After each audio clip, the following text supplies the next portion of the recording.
Hello friends, happy tutorial में स्वागत है आप सभी का। तो फ्रेंड्स, आज हम हिंदी व्याकरण के कुछ महत्वपूर्ण प्रश्नों को लेकर आए हुए हैं। आइए हम देखते हैं, पहले प्रश्न स्टार्ट करते हैं।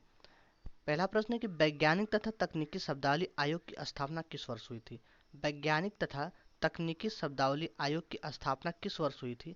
ऑप्शन है पहला वर्ष 1961, वर्ष 1960, वर्ष 1965, वर्ष 1963। तो फ्रेंड्स, वैज्ञानिक तथा तकनीकी शब्दावली आयोग की स्थापना वर्ष 1961 ईस्वी में हुई थी। ए ऑप्शन सही होगा। अगला प्रश्न है, हिंदी की उपभाषाएं कितनी हैं। हिंदी की उपभाषाएं कितनी हैं। ऑप्शन से पहला 3, दूसरा ऑप्शन है 4, तीसरा ऑप्शन है 5, चौथा ऑप्शन है 6। तो फ्रेंड्स, हिंदी की उपभाषाएं 5 उपभाषाएं, हिंदी की 5 उपभाषाएं हैं। ऑप्शन नंबर सी सही होगा। अगला प्रश्न है, इनमें से कौन सी बोली पूर्वी हिंदी की नहीं है। पूछ रहा है कि इनमें से कौन सी बोली पूर्वी हिंदी की नहीं है। ऑप्शन से पहला अवधी, दूसरा ऑप्शन बिहारी, तीसरा ऑप्शन बघेली, चौथा ऑप्शन छत्तीसगढ़ी। तो फ्रेंड्स, पूर्वी हिंदी बोली नहीं है, तो ऑप्शन हमारा सही होगा, बी ऑप्शन सही होगा, बिहारी पूर्वी हिंदी नहीं है। अगला ऑप्शन है, पश्चिमी हिंदी की बोली नहीं है। पश्चिमी हिंदी की बोली नहीं है। ऑप्शन से पहला कौरवी, दूसरा ऑप्शन हरियाणवी, तीसरा ऑप्शन अवधी, चौथा ऑप्शन बुंदेली। तो फ्रेंड्स, पश्चिमी हिंदी की बोली नहीं है, तो ऑप्शन नंबर हमारा सी सही होगा, अवधी पश्चिमी हिंदी की बोली नहीं है। अगला प्रश्न है, पश्चिमी हिंदी की बोलियों की संख्या कितनी है। पश्चिमी हिंदी की बोलियों की संख्या कितनी है। ऑप्शन से पहला 2, दूसरा ऑप्शन है 3, तीसरा ऑप्शन है 4 और चौथा ऑप्शन है 5। तो फ्रेंड्स, पश्चिमी हिंदी की बोलियों की संख्या 5 है। ऑप्शन नंबर डी हमारा सही होगा, 5 सही होगा। अगला प्रश्न है, पूर्वी हिंदी की बोलियां हैं। पूर्वी हिंदी की बोलियां हैं। तो फ्रेंड्स, पहला ऑप्शन है अवधी, बघेली एवं छत्तीसगढ़ी, दूसरा ऑप्शन है ब्रज, अवधी और कन्नौजी, तीसरा ऑप्शन है भोजपुरी, बघेली, छत्तीसगढ़ी, चौथा ऑप्शन है मैथिली, ब्रज और कन्नौजी। तो फ्रेंड्स, पूर्वी हिंदी की बोलियां हैं, तो ऑप्शन नंबर हमारा ए सही होगा, अवधी, बघेली एवं छत्तीसगढ़ी पूर्वी हिंदी की बोलियां हैं। अगला प्रश्न देखते हैं, भोजपुरी, मगही और मैथिली बोलियां किससे संबंधित हैं। भोजपुरी, मगही और मैथिली बोलियां किससे संबंधित हैं। तो हमारे ऑप्शन हैं, पहला पश्चिमी हिंदी, दूसरा पूर्वी हिंदी, तीसरा बिहारी हिंदी, चौथा राजस्थानी हिंदी।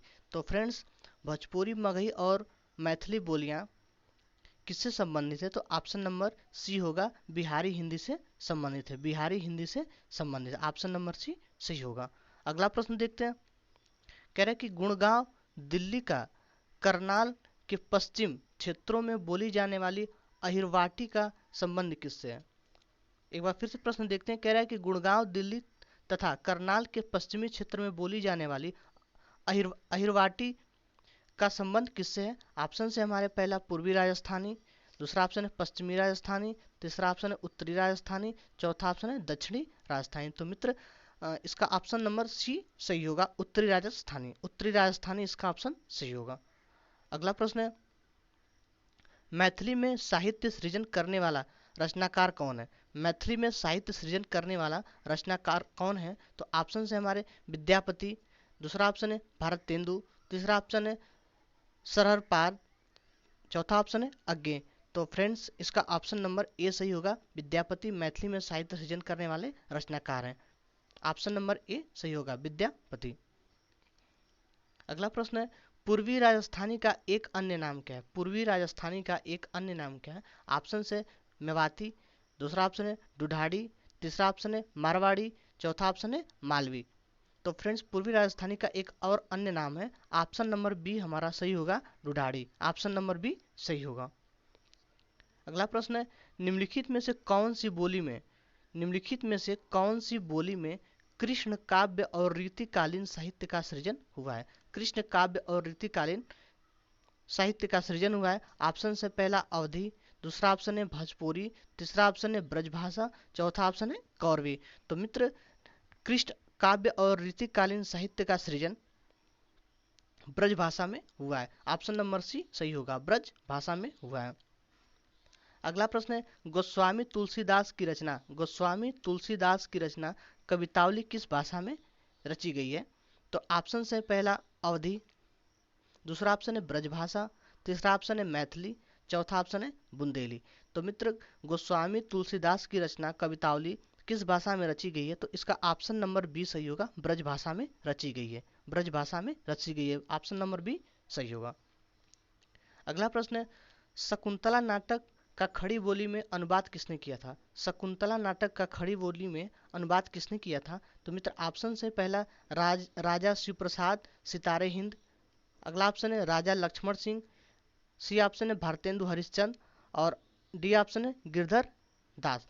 तो मित्र, शकुंतला नाटक का खड़ी बोली में अनुवाद करने वाला है Raja Lakshman Singh, option number B सही होगा, राजा लक्ष्मण सिंह, राजा लक्ष्मण सिंह।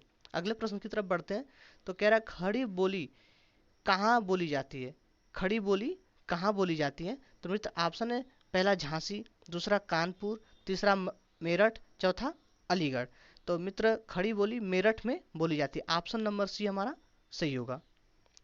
अगला प्रश्न है, खड़ी बोली के लिए सुनीति कुमार चटर्जी ने किस शब्द का प्रयोग किया था? खड़ी बोली के लिए सुनीति कुमार चटर्जी ने किस शब्द का प्रयोग किया था? तो हमारे ऑप्शन से पहला जनपदीय हिंदुस्तानी, दूसरा ऑप्शन है वर्नाक्यूलर हिंदुस्तानी, सी ऑप्शन है कौरवी, डी ऑप्शन है रेख्ता। तो मित्र, खड़ी बोली के लिए सुनीति कुमार चटर्जी ने जनपदीय हिंदुस्तानी शब्द का प्रयोग किया था, ऑप्शन नंबर ए हमारा सही होगा, जनपदीय हिंदुस्तानी। फ्रेंड्स, अगला प्रश्न है, किस क्षेत्र की बोली को काशिका कहा गया है? किस क्षेत्र की बोली को काशिका कहा गया है? किस क्षेत्र की बोली को काशिका कहा गया है? तो हमारे ऑप्शन से पहला बांसवाड़, अगला ऑप्शन है आरा भोजपुर, सी ऑप्शन है बनारस, डी ऑप्शन है मगध। तो मित्र, काशिका कहा गया है किस बोली को? तो हमारा ऑप्शन नंबर सी सही होगा, बनारस को कहा गया, ऑप्शन नंबर सी हमारा सही होगा। अगला प्रश्न है, पश्चिमी हिंदी किस अपभ्रंश से विकसित है? पश्चिमी हिंदी किस अपभ्रंश से विकसित है? तो हमारे ऑप्शन से पहला प्राकृतिक, दूसरा मगधी, तीसरा ऑप्शन सौरसेनी, चौथा ऑप्शन अर्धमगधी। तो मित्र, पश्चिमी हिंदी सौरसेनी अपभ्रंश से विकसित है, सौरसेनी अपभ्रंश से विकसित है, ऑप्शन नंबर सी हमारा सही होगा, सौरसेनी अपभ्रंश। अगला प्रश्न है, निम्नलिखित में से कौन सी द्रविड़ परिवार की भाषा है? निम्नलिखित में से कौन सी द्रविड़ परिवार की भाषा है? तो हमारे ऑप्शन से पहला उड़िया, दूसरा बांग्ला, तीसरा असमिया, चौथा कन्नड़। तो फ्रेंड्स, ऑप्शन नंबर हमारा डी सही होगा, कन्नड़ द्रविड़ परिवार की भाषा है। अगले प्रश्न की तरफ बढ़ते हैं। कह रहा, पश्चिमी हिंदी की सर्वाधिक प्रमुख बोली इनमें से कौन सी है? पश्चिमी हिंदी की सर्वाधिक प्रमुख बोली इनमें से कौन सी है? ऑप्शन से हमारे पहला ब्रजभाषा, दूसरा खड़ी बोली, तीसरा बुंदेली, चौथा बांगरू। पहला ऑप्शन है ब्रजभाषा, दूसरा खड़ी बोली, तीसरा बुंदेली, चौथा बांगरू। तो कह रहा, पश्चिमी हिंदी की सर्वाधिक प्रमुख बोली जाने वाली कौन सी भाषा है? तो फ्रेंड्स, ऑप्शन नंबर ए सही होगा, ब्रजभाषा बोली जाने वाली सबसे प्रमुख बोली जाने वाली भाषा है, पहला ऑप्शन सही होगा, ब्रजभाषा। लास्ट प्रश्न को देखते हैं, ब्रजभाषा किस अपभ्रंश से विकसित है? कह रहा है ब्रजभाषा किस अपभ्रंश से विकसित है? तो ऑप्शन हमारे पहला सौरसेनी अपभ्रंश, मागधी अपभ्रंश, अर्धमागधी अपभ्रंश, पैसाची अपभ्रंश। कह रहा है ब्रजभाषा किस अपभ्रंश से विकसित है? तो फ्रेंड्स, इसका ऑप्शन नंबर ए सही होगा, सौरसेनी अपभ्रंश से ब्रजभाषा विकसित है। धन्यवाद।